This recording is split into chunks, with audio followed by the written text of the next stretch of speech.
Yeah, it's probably the only time you want the follow truck or lead truck within like spinning distance of the buggy.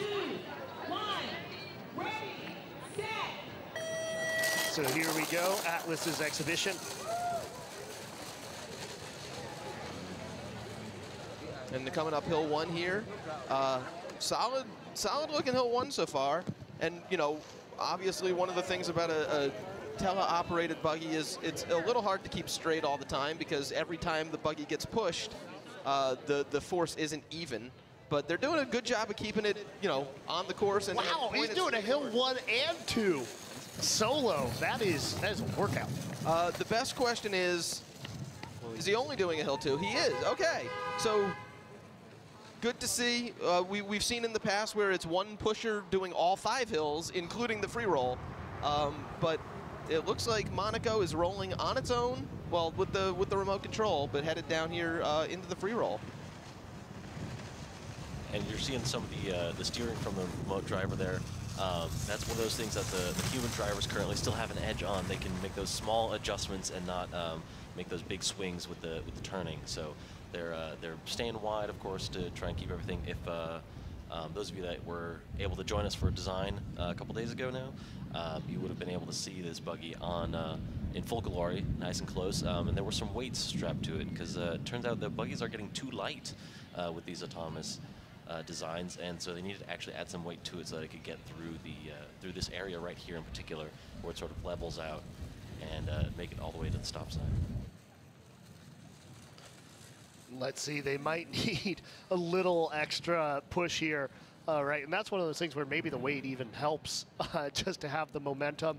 Minute 45 at the stop sign, maybe actually following the traffic laws.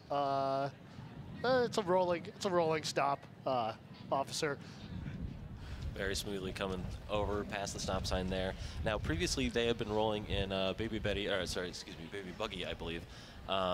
And that's the one that, of course, had a little bit of a challenge with steering. This one seems to be much better holding on.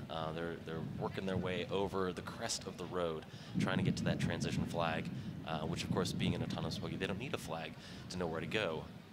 But they do still need to make their way over so they can actually start going downhill again, which it looks like they've just barely made it. Let's see here, crawling along with Monaco. It does need to turn soon, unless it's going to go the other way around the monument. Oh wow! It's made it over the crest. Got to decide. Coming down past the transition flag, the lead truck moving very slowly as the buggy's picking up speed now, passing the monument, making its way down into the chute. Follow truck staying nice and close to make sure they have good visual so that they can steer as nice as they can. They're very wide, of course, from the edge of the road, so this turn into the chute is going to be pretty sharp. But given their speed, I think they should be able to hold on and not lose control.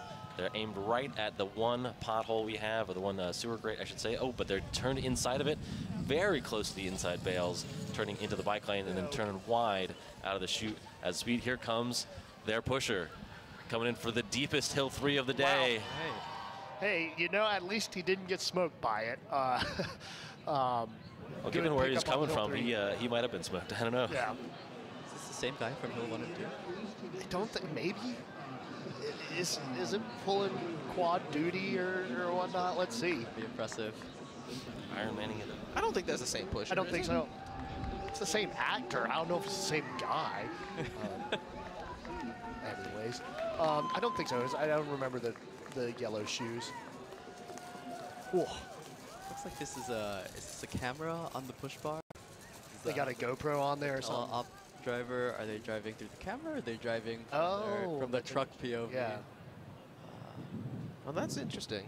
Maybe they are driving through a camera on the push bar. That would be a challenge too with the latency, so I don't know. Latency and it bouncing around a lot on that push bar. Now, there is a rule about no, communication to the driver during the race, but I don't know if there's a rule about the opposite, about communication to somebody not the driver. Although, would the remote control operator also count as the driver? These are very philosophical questions we need to consider now.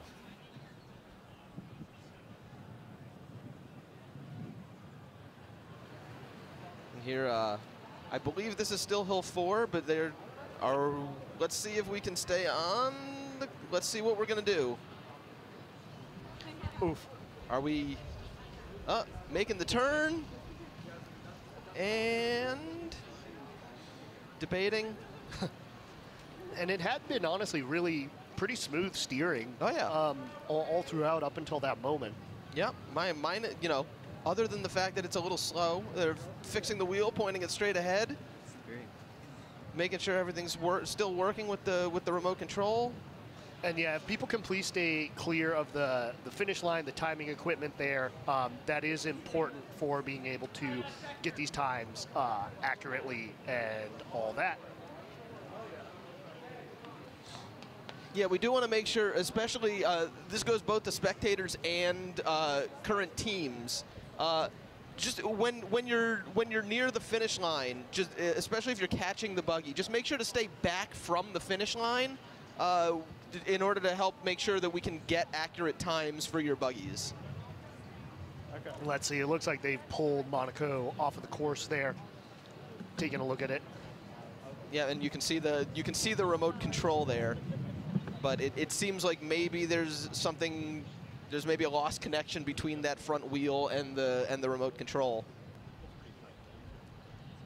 So that might be it for the Atlas roll. We'll have to see if they're gonna try and fix this and keep pushing. But we do see the follow car driving up, so this may be the end of the course for Monaco today. But you know what? It did the hard part, which was going around the free roll.